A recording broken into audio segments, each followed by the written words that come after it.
Quiero invitarlos a abrir su Biblia en Primero de Reyes, capítulo 18. Primero de Reyes, capítulo 18. Conforme están abriendo su Biblia, ya conocen este texto, o por lo menos conocen la narrativa que está en el corazón de este texto. Vamos a comenzar leyendo en el versículo 17.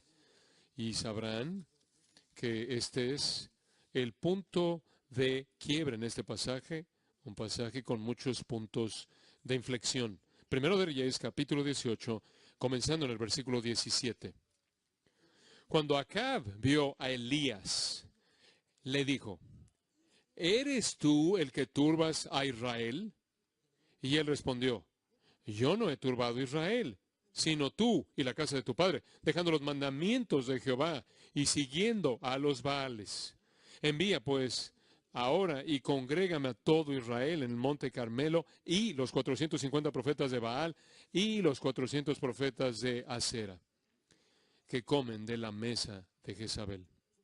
Entonces Acab convocó a todos los hijos de Israel y reunió a los profetas en el monte Carmelo. Y acercándose Elías a todo el pueblo, dijo: ¿hasta cuándo claudicaréis vosotros entre dos pensamientos? Si Jehová es Dios, seguidle, y si Baal, id en pos de él. Y el pueblo no respondió palabra. Y Elías volvió a decir al pueblo: solo yo he quedado profeta de Jehová, mas de los profetas de Baal hay 450 hombres. Dénsenos pues 2 bueyes, y escojan ellos uno, y córtenlo en pedazos, y pónganlo sobre leña, pero no pongan fuego debajo. Y yo prepararé el otro buey, y lo pondré sobre leña, y ningún fuego pondré debajo. Invocad luego vosotros el nombre de vuestros dioses, y yo invocaré el nombre de Jehová, y el Dios que respondiere por medio de fuego, ese sea Dios. Y todo el pueblo respondió, diciendo: bien dicho. Entonces Elías dijo a los profetas de Baal: escogeos un buey, y preparadlo vosotros primero, pues que sois los más, invocad el nombre de vuestros dioses, mas no pongáis fuego debajo. Y ellos tomaron el buey que les fue dado, y lo prepararon, e invocaron el nombre de Baal desde la mañana hasta el mediodía, diciendo: Baal, respóndenos. Pero no había voz ni quien respondiese. Entre tanto, ellos andaban saltando cerca del altar que habían hecho, y aconteció al mediodía que Elías se burlaba de ellos, diciendo: gritad en alta voz, porque Dios es, quizá está meditando, o tiene algún trabajo, o va de camino, tal vez duerme, y hay que despertarle. Y ellos clamaban a grandes voces, y se sajaban con cuchillos y con lancetas, conforme a su costumbre, hasta chorrear la sangre sobre ellos. Pasó el mediodía, y ellos siguieron gritando frenéticamente hasta la hora de ofrecerse el sacrificio, pero no hubo ninguna voz, ni quien respondiese, ni escuchase. Entonces dijo Elías a todo el pueblo: acercaos a mí. Y todo el pueblo se le acercó. Y él arregló el altar de Jehová, que estaba arruinado. Y tomando Elías 12 piedras, conforme al número de las tribus de los hijos de Jacob, al cual había sido dada palabra de Jehová, diciendo: Israel será tu nombre. Edificó con las piedras un altar en el nombre de Jehová. Después hizo una zanja alrededor del altar, en que cupieran 2 medidas de grano. Preparó luego la leña, y cortó el buey en pedazos, y puso sobre la leña. Y dijo: llenad 4 cántaros de agua, y derramadla sobre el holocausto y sobre la leña. Y dijo: hacedlo otra vez. Y otra vez lo hicieron. Dijo aún: hacedlo la tercera vez. Y lo hicieron la tercera vez. De manera que el agua corrió alrededor del altar, y también se había llenado de agua la zanja. Cuando llegó la hora de ofrecerse el holocausto, se acercó el profeta Elías y dijo: Jehová, Dios de Abraham, de Isaac y de Israel, sea hoy manifiesto que tú eres Dios en Israel, y que yo soy tu siervo, y que por mandato tuyo he hecho todas estas cosas. Respóndeme, Jehová, respóndeme, para que conozca este pueblo que tú, oh Jehová, eres el Dios, y que tú vuelves a ti el corazón de ellos. Entonces cayó fuego de Jehová, y consumió el holocausto, la leña, las piedras y el polvo, y aún lamió el agua que estaba en la zanja. Viéndolo todo el pueblo, se postraron y dijeron: Jehová es el Dios. Jehová es el Dios. Entonces Elías les dijo: prended a los profetas de Baal, para que no escape ninguno. Y ellos los prendieron, y los llevó Elías al arroyo de Sisón, y allí los degolló. Esta es la palabra de Dios. Toda palabra aquí es la palabra de Dios para nosotros. Ustedes conocen este texto. Este es uno de esos textos que realmente cualquier persona que conoce una historia en el Antiguo Testamento conoce. Y encaja con cierta predilección, con cierta preferencia. Y quizás ha sido exagerada en esta generación, la que podríamos llamar la época del superhéroe en la sociedad popular. Las películas que más han producido dinero en años recientes han sido superhéroes o ahora superheroínas. Nos dice algo acerca de nuestro momento en particular en el tiempo, algo que anhelamos, algo que las generaciones anteriores no anhelaban tanto como nosotros. No dice nada, por cierto, claro, de los superhéroes imaginarios. Esto habla más de nosotros, no tanto de los superhéroes, sino de nosotros. Esta no es una historia de superhéroe. Vamos a, como lo descubriremos rápidamente. La primera pista es cómo Elías es identificado en el capítulo 17, versículo 1. Él es identificado como Elías Tisbita, de Tisbi, de los moradores de Galaad. Ustedes no saben dónde está, y ese es el punto. Elías, el Tisbita de Tisbi, de los moradores de Galaad. El profeta que se ha emergido únicamente por el manto profético que Dios ha colocado sobre él, por el llamado de Dios. Tisbi produce tisbitas, no profetas. Hasta ahora. Tisbe, perdón.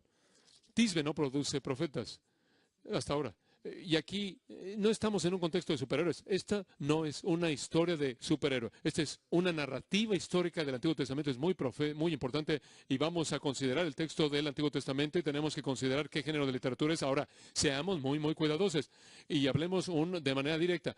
Esta es una narrativa clara del Antiguo Testamento. ¿Qué significa? Significa que creemos que sucedió tal como fue registrada aquí en el espacio, tiempo y en la historia. Esto no es había una vez.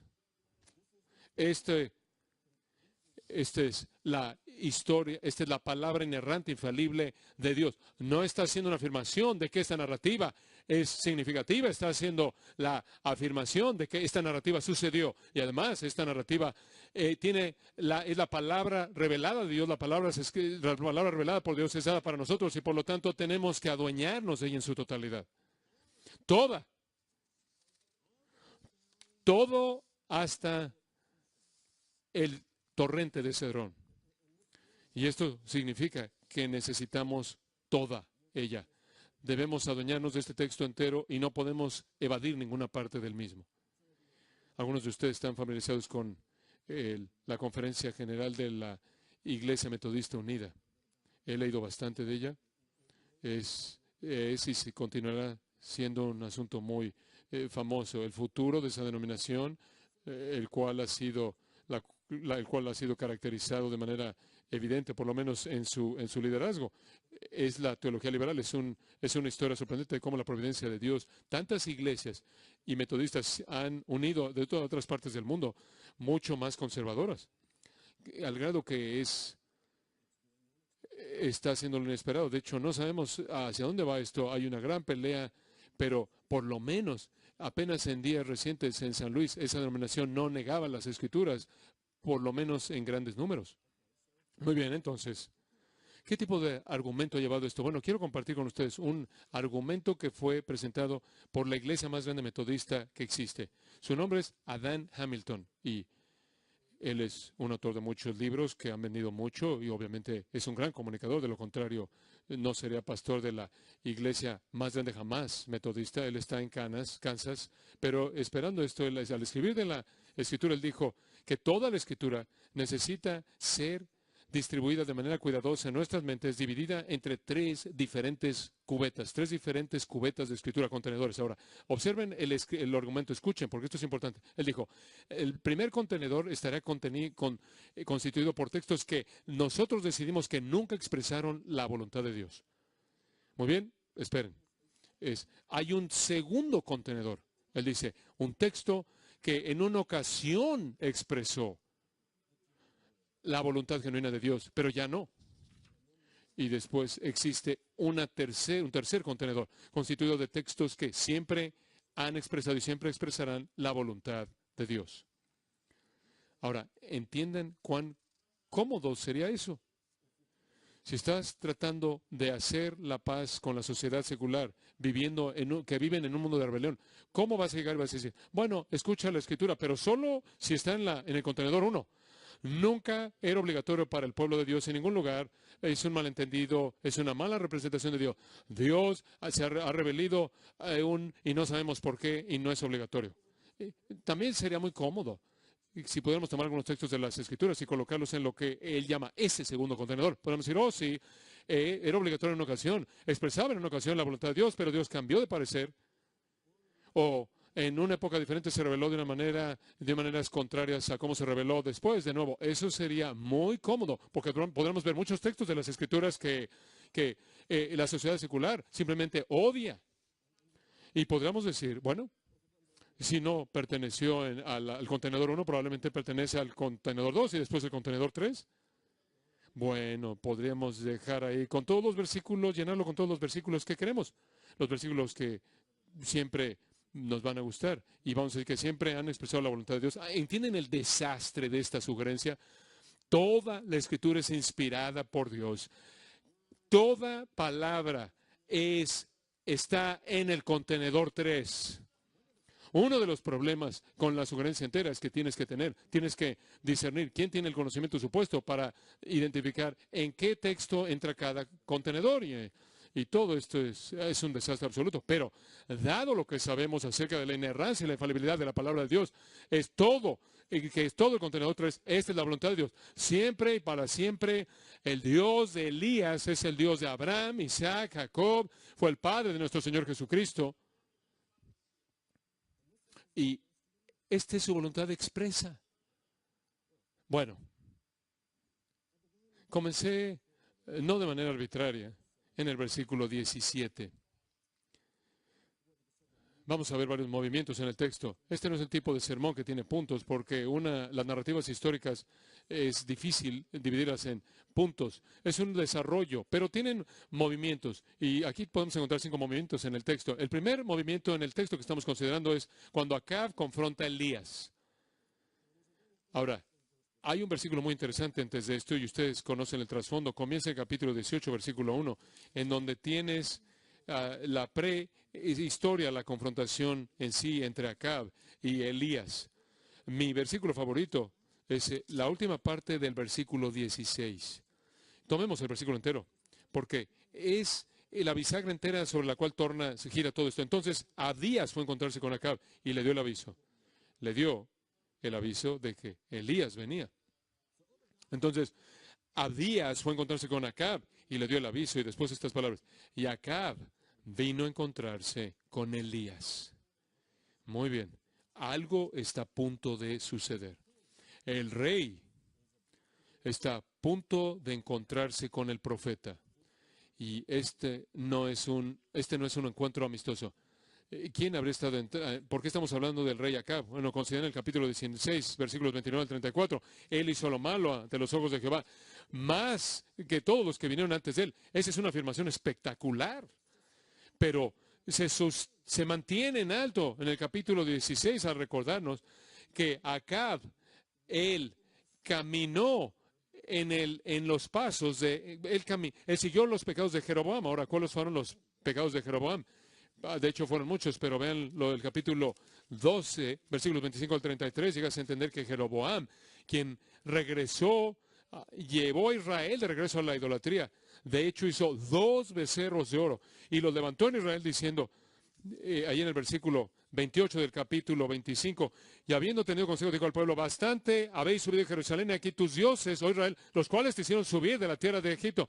La naturaleza asombrosa de la idolatría, de que él no solo estableció un becerro de oro, sino 2, y después después presentárselos a Israel diciendo que estos eran los dioses que los sacaron de la tierra de Egipto.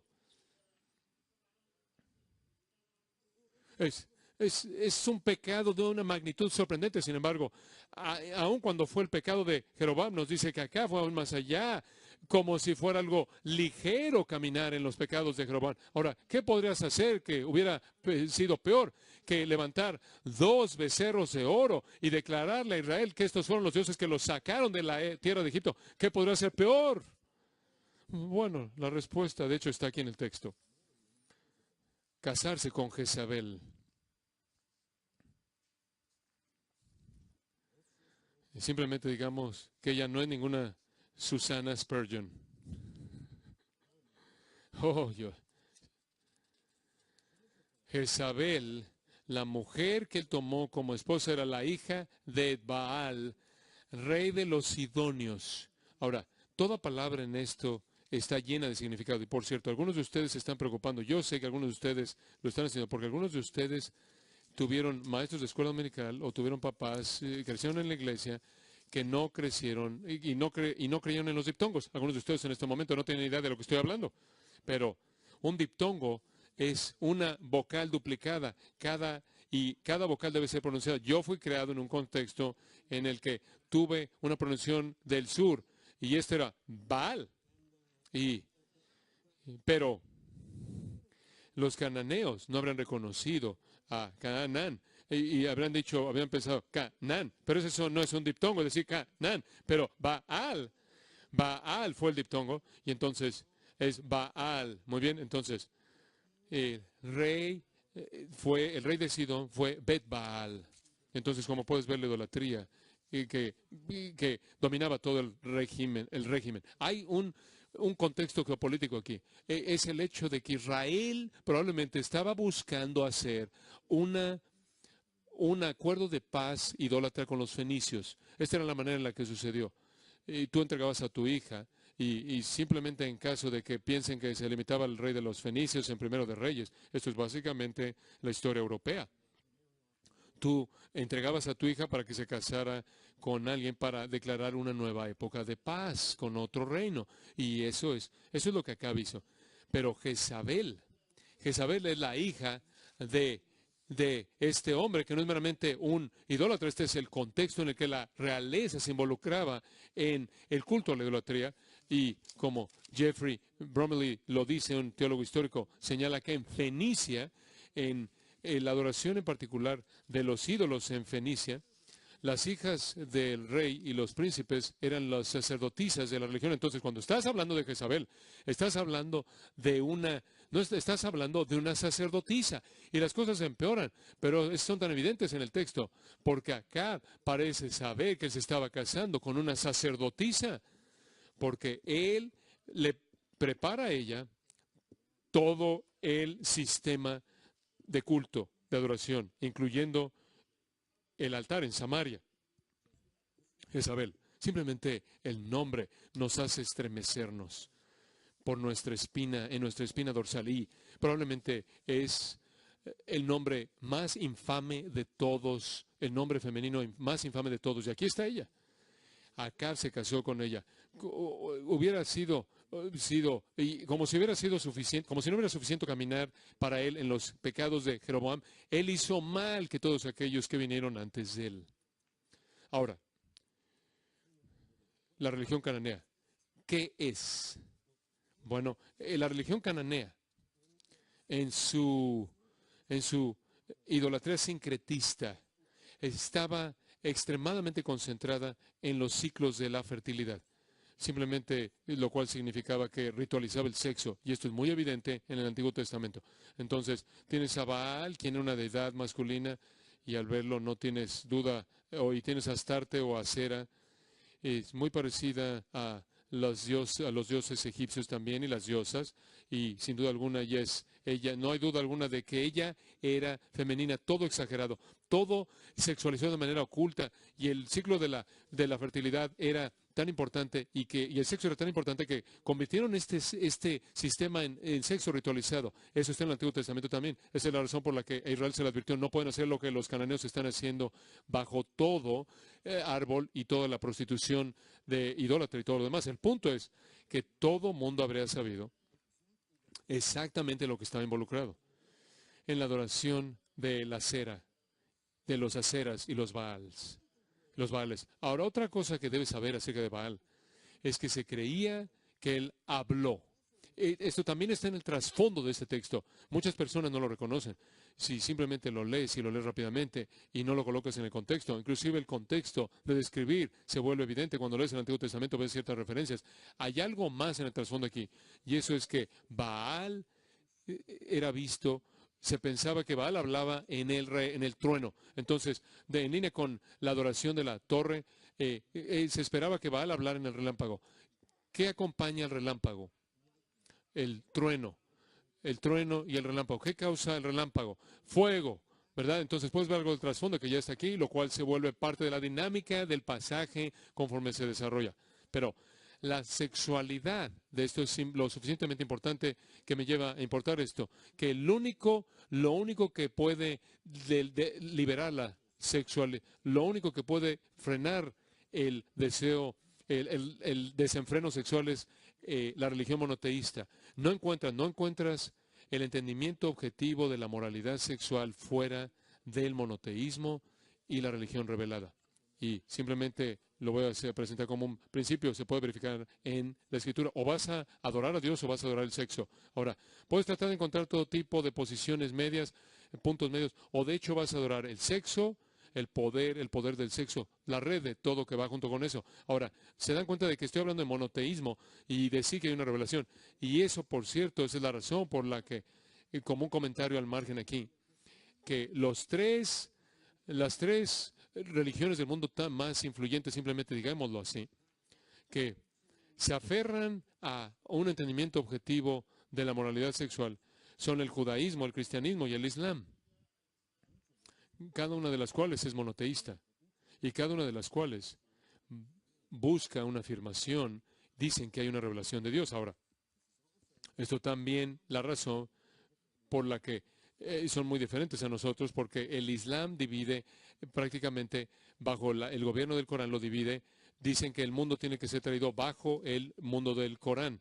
Ahora, parte de eso, o antes de eso, el Islam tiene una distinción, hace una distinción entre la gente del libro, los que son los creyentes, dicen ellos, y los que no son. Por eso, a lo largo de la historia del dominio musulmán, tienes un tipo de respeto musulmán hacia el cristianismo y el judaísmo, y a ninguna otra persona que se le llama hereje o negador de Dios. Ahora, tuve el privilegio de estar en la universidad de hace unos años atrás de la Universidad de California del Sur, y había un musulmán ahí que decía, se ofendió por mi presentación acerca del Evangelio, y él dijo, no deberíamos simplemente dejar que Dios decida todo al final, cuando Dios va a dividir a los creyentes que creen en Dios y a los incrédulos.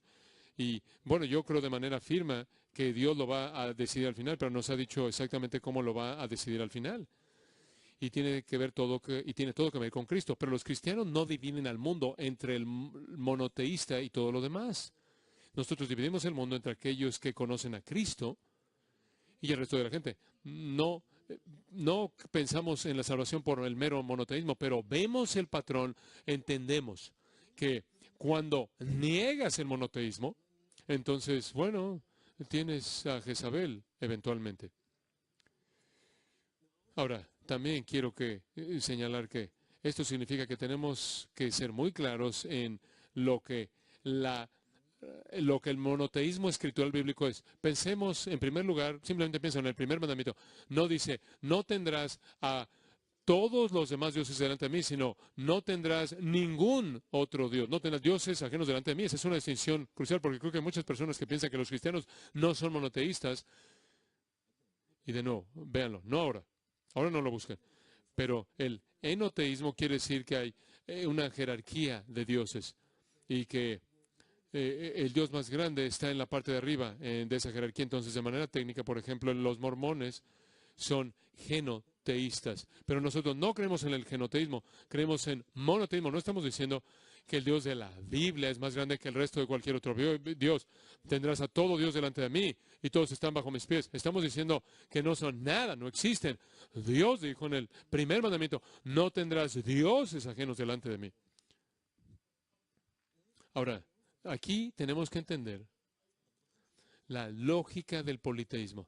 Hay una lógica que, de lo contrario, la gente no se vería atraída al politeísmo. La lógica del politeísmo, lo cual es una ofensa en contra, se ofende por el monoteísmo y se reduce esto. Se reduce esto. ¿Cómo es posible que un Dios sea la única explicación de todo? ¿Cómo es que un Dios puede explicar el bien y el mal, la pobreza y la riqueza, la enfermedad y la salud? ¿Cómo es posible que un Dios pueda explicarlo todo? El politeísmo tiene cierta lógica. Tienes un Dios para esto y Dios para aquello. Tienes una deidad masculina, tienes un Dios femenino, tienes un Dios de guerra y un Dios de paz. Este es el politeísmo clásico. Tienes un Dios de todo. Para cuando llegas a Hechos capítulo 17, Pablo dice, inclusive tienes un altar al Dios no conocido, porque no te has dado cuenta todavía de que hay algo que no necesitas. Simplemente estás esperando. También tenemos que entender por qué el monoteísmo es tan ofensivo de manera horrenda para la gente en la actualidad. Es tan incompatible con la manera de pensar hipermoderna, en donde no piensan que hay una manera, que hay una verdad. Vivimos en una sociedad que es tan alérgica a eso que no puede creer, que de hecho lo creemos cuando lo decimos. Y creemos que lo que decimos, y si lo creemos, entonces debemos ser temidos y evitados. Hemos cruzado un límite. Un novelista dijo, toda la opresión en el mundo se reduce a gente que cree en un Dios que vive en el cielo, que es omnipotente, salvador, y que todo lo conoce. En otras palabras, todas las personas molestando a otros, toda la gente diciendo a la gente, no harás esto, esto se debe a algún tipo de Dios que está en el cielo, que es omnipotente, omnisciente, y esto es patológico. Y un profesor de filosofía dijo, el obstáculo más grande para la liberación y libertad del mundo es el monoteísmo. Y también puedes entender, por cierto, que la lógica de la idolatría, los ídolos, puedes entender por qué parece haber un deseo tan fuerte por la idolatría como se refleja en la historia de Israel y como se refleja en nosotros mismos conforme vemos nuestra sociedad e interrogamos nuestros propios corazones. ¿Por qué? ¿Por qué es que un ídolo cómodo? Número uno, porque lo puedes ver. Si tuviera tiempo, simplemente podríamos ver el texto de la Escritura y se nos recuerda que creemos en un Dios a quien no hemos visto. Será muy cómodo ver un Dios, ¿no es cierto? ¿Estás ahí todavía? Sí, te veo, estás ahí todavía. Muy bien, porque te veo. La lógica de la idolatría también nos lleva al hecho, es muy cómodo porque los ídolos son portátiles. Bueno, algunos de ellos son demasiado grandes para cargarse, pero en términos generales los ídolos son portátiles. Te los puedes llevar ahí. Si eres un nómada, te lo llevas contigo. Francamente, si viajas por todo el mundo, te lo llevas ahí en tu portafolio, tu ídolo. Tu ídolo puede ir contigo. Los ídolos son tangibles, puedes sentirlos, puedes ver la realidad de este ídolo, un objeto tallado, lo que sea, en cuanto, por el hecho de que es un objeto físico que te sirve y lo puedes manejar, lo puedes tratar. El Dios que nos hizo a su imagen como seres espirituales, hay una urgencia por servir a Dios. Y si no estamos sirviendo al Dios vivo y verdadero, el único verdadero, como Él lo manda, vamos a tratar de servir a otro Dios. Y de nuevo, ves esto en Hechos capítulo 17, donde Pablo dice, el Dios que hizo el mundo y todo lo que hay en él, siendo el Señor del cielo y de la tierra, no habita en templos hechos por manos humanas, ni es honrado por manos de hombres, como si necesitase de algo, ya que Él da a todos vida y aliento y todas las cosas. Todo. Bueno, Elías confronta a Acab y notarán que él declaró que Elías es el que aflige a Israel. Elías. Y también Elías rápidamente se voltea y dice, yo no soy el problema de Israel. El que causa problemas a Israel eres tú. Yo no he afligido a Israel, sino tú lo has afligido y la casa de tu padre, porque han dejado, versículo 18, los mandamientos de Jehová y siguiendo a los Baales. ¡Qué condenación! Y cuando piensas en nuestro predicamento en la cultura, y lo que la fidelidad demanda de nosotros, reconocer que estamos en la misma posición en la que estuvo Elías.